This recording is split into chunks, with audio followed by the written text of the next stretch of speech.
안녕하십니까, 콤파스TV입니다. 오늘 저의 첫 이야기는 북해도라고 알려진 홋카이도에서의 코로나 바이러스 19의 재발 사태와 일본의 감염병 폭발에 관한 소식으로 시작하고자 합니다. 홋카이도는 일본 북단부에 있는 홋카이도 본도와 부속 도서로 이루어진 지방입니다. 북방에 위치한 만큼 연평균 290cm의 적설량을 기록하는 곳입니다. 영화 러브레터의 촬영지이기도 하죠.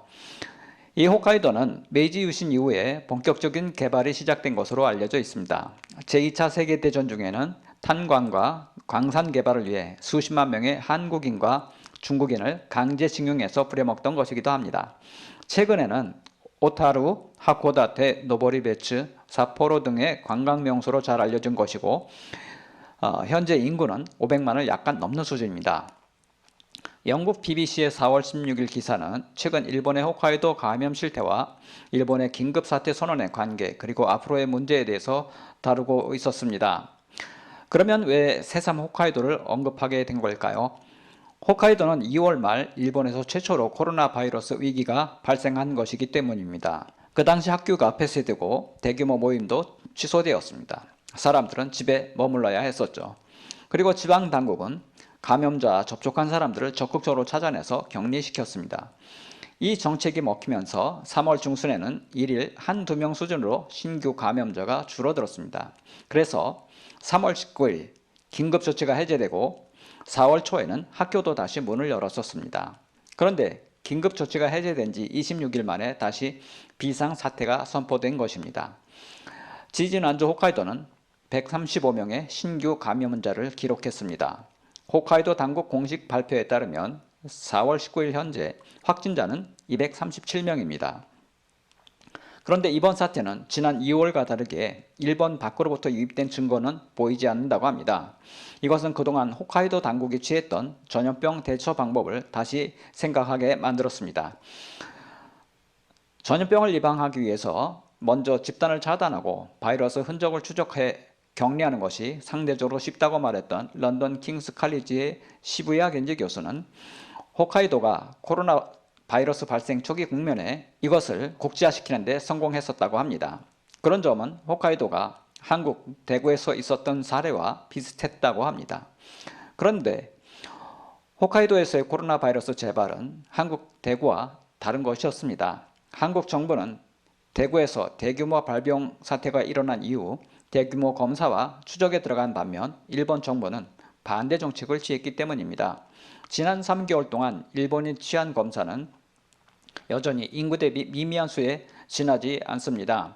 홋카이도의 경우 4월 17일 기준 누적 검사가 4,245명으로 나타나고 있는데 전날보다 258명 정도 늘어난 수치입니다. 처음 일본 보건부는 약한 증상자들을 모두 검진하면 병원이 무력화될 것이라고 염려했습니다. 게다가 그 검사는 국가 차원에서 책임을 지는 것도 아니었고 지역 보건당국이 책임을 지도록 한 것이었습니다. 그런데 일부 지역 보건당국은 대규모 검사를 감당할 인력이나 장비도 갖추지 못하고 있었습니다. 지역 비상대책망은 무력화되었고 의사로부터 도움을 받는 것도 힘들어지게 되었습니다. 이런 이유들로 인해 일본 당국은 주민들 사이에 바이러스가 어떻게 전염되는지 제대로 파악할 수 없었다고 시부야 겐지 교수는 설명했습니다. 시부야 교수는 이제 일본은 폭발 국면에 처했다고 합니다. 그리고 홋카이도의 경우를 통해서 알 수 있는 것은 1차 방역에서 성공했다고 하더라도 오염원을 완전히 차단하고 장기간 방어하는 것이 어렵다는 것이라고 합니다. 또한 이번 홋카이도 사태를 통해 알 수 있는 것은 이번에 전염병 사태가 예상보다 훨씬 길어질 것이라고 하는 점입니다. 이제 시부야 교수는 일본 정부가 이른바 2차 파동에 대응할 수 없을 것이라고 생각합니다. 이번 사태는 한 지역이 방역에 성공한다고 하더라도 다른 지역에서 계속 감염이 이루어지고 있고 사람들이 계속해서 돌아다니면 바이러스 차단이 불가능하다고 합니다. 백신이 발견될 때까지 사람들은 바이러스 확산을 막아야 하는데 그러기 위해서는 사람들 간의 접촉을 최소화하는 것이 필요하다고 합니다.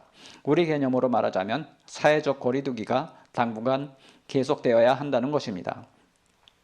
코비드19 재팬닷컴의 공식 통계에 따르면 4월 20일 현재 일본은 검사 11만 2,816명, 확진자 11,096명, 유증상자 9,701명, 사망자 236명, 중증 217명으로 집계되고 있습니다만 이 통계도 사실상 의미 있다고 보기가 어려운 수치들입니다.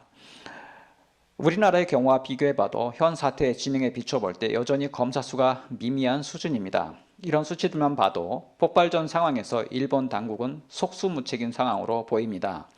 한 달 전쯤의 상황에 비추어 보면 일본은 그야말로 무대책에 어처구니 없는 상황에 빠진 것으로 보입니다.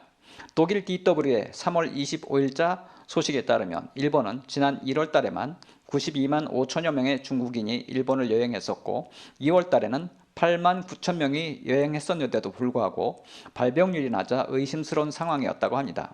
그런데 그때 일본인들은 자기들은 인사를 할 때 고개만 숙이기 때문에 스킨십이 많은 유럽인들과 다르다고 했답니다. 그리고 자기들은 마스크를 잘 착용하고 있고 어려서부터 위생교육을 잘 받아서 손을 자주 씻으며 가글링도 자주 하기 때문에 발병률이 낮았다고 주장했습니다. 하지만 일본이 그동안 발병률이 낮았던 것은 한국에서와 같은 대대적인 감염 조사를 하지 않고 의료자원 낭비를 막는다는 구실로 턱없이 적은 수의 중증 환자만 검사했기 때문입니다. 어쨌든 이제 앞으로가 문제일 것입니다. 우리나라는 현재 안정화 단계에 진입하는 모습을 보이고 있지만 아직 백신이 없기 때문에 홋카이도처럼 코비드19의 재발이 안 일어난다고 장담할 수 없습니다. 심지어 완치된 일부 사람들이 다시 검사를 통해 양성 반응을 보인다는 것이 우리 언론에서도 거론되고 있기 때문입니다. 우리에게 사회적 거리두기가 당분간 계속 필요한 이유입니다.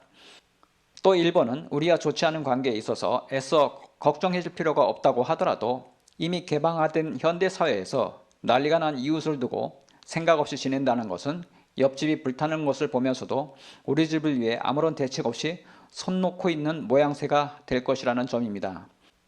이 점이 우리가 껄끄러운 지점입니다. 이상 컴파스TV였습니다.